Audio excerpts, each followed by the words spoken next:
Welcome back. شیریں کا اس طرح گرنا، سر کا چکرانا اور الٹیاں کرنا اس بات کو ظاہر کرتا ہے کہ کیا شیریں پریگننٹ ہے،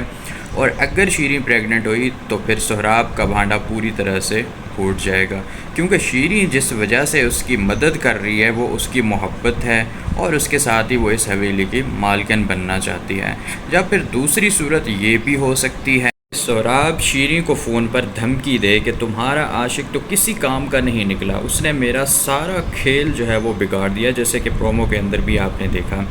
کیونکہ سربلند کو مارنے کے لیے جب وہ اپنا بندہ بھیجتے ہیں تو وہ تو پکڑا جاتا ہے، ٹھیک ہے، اور سربلند جب اس کی دھلائی کرے گا، اس کی پٹائی کرے گا، تو وہ بول پڑے گا کہ وہ یہ سب شیریں کے کہنے پہ کر رہا تھا، اور شیریں ڈائریکٹلی جڑی ہوئی ہے سہراب کے ساتھ۔ اس طرح اگر شیریں کا نام آ جاتا ہے، وہ بندہ شیریں کا نام لے لیتا ہے، تو پھر آپ کو پتہ ہے وہ تو پھر سہراب تک بات پہنچ جائے گی۔ تو ڈرامے کو اس طرح یہیں پہ ختم تو نہیں کرنا، تو میرے خیال سے پھر اسے جو ہے نا وہ اس طرح کچھ کھینچا جا سکتا ہے کہ وہ جو ہے نا وہ جب اسے پتہ چلے گا کہ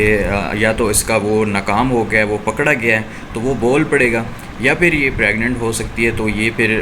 سہراب کے لیے وہ بال جان بن جائے گی شیریں، اور سہراب چاہے گا کہ کسی بھی طرح سے اب شیریں سے چھٹکارا حاصل کیا جائے، شیریں کو مروا دیا جائے، ٹھیک ہے۔ اور جب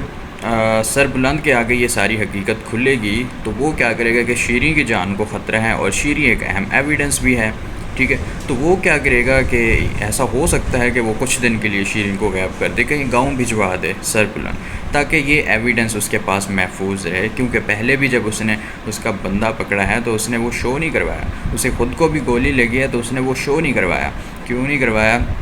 کہ تاکہ آگے چل کے وہ اس کے کمپلیٹ ایویڈنس اکٹھے کر لے، اور اس کے بعد پھر وہ آگے بات کرے گا۔ دوسری طرف دانیال ظفر اور ہماری سجل علی نے جو ایکٹنگ کی ہے لاسٹ ایپیسوڈ کے اندر، دیٹ واز امیزنگ، کہ کس طرح سے جو رابعہ ہے اس نے ساری سچویشن کو سنبھالا، اور سربلند نے بھی کوشش کی کہ کسی کو بھی پتہ نہ چلے، وہ پچھلے دروازے سے وہاں انٹر ہوا کہ اسے گولی بھی لگی ہوئی ہے، گولی اندر ہے جسم کے اندر، اور پین بھی اتنا ہو رہا ہے، لیکن پھر بھی وہ ساری چیزیں کر رہا ہے، برداشت کر رہا ہے۔ اور جس طرح سجل علی کو اس نے گائیڈ کیا ہے کہ اب آپ نے یہ کرنا ہے، وہاں جانا ہے، یہاں آنا ہے، ٹھیک ہے، اس طرح کر کے آپ نے جو بلٹ ہے وہ نکالنی ہے باڈی سے، تو ساری چیزیں جیسے وہ گائیڈ کرتا رہا ہے۔ اب کیونکہ ہم دیکھ چکے ہیں سربلند کہ وہ کافی ٹائم جو ہے وہ لائبریری کے اندر گزارتا تھا، تو وہ مے بی وہ یہ ساری چیزیں بھی اسٹڈی کرتا ہو کہ اگر ایسی کوئی سچویشن بنتی ہے، اور آج ہم نے دیکھا کہ وہ سچویشن بنی ہے، اور اس کے جو ہے نا وہ ساری چیزیں کام بھی آئی ہیں۔ تو بہرحال جو ایکٹنگ تھی گو کہ اس کو تھوڑا سا کھینچ گئے ہیں، تھوڑا سا لمبا کر کے آدھی ایپیسوڈ، لیکن جو چیزیں تھی وہ بڑی زبردست ایکٹنگ کی ہے دونوں نے، تو اس پر تو دونوں کا بنتا ہے۔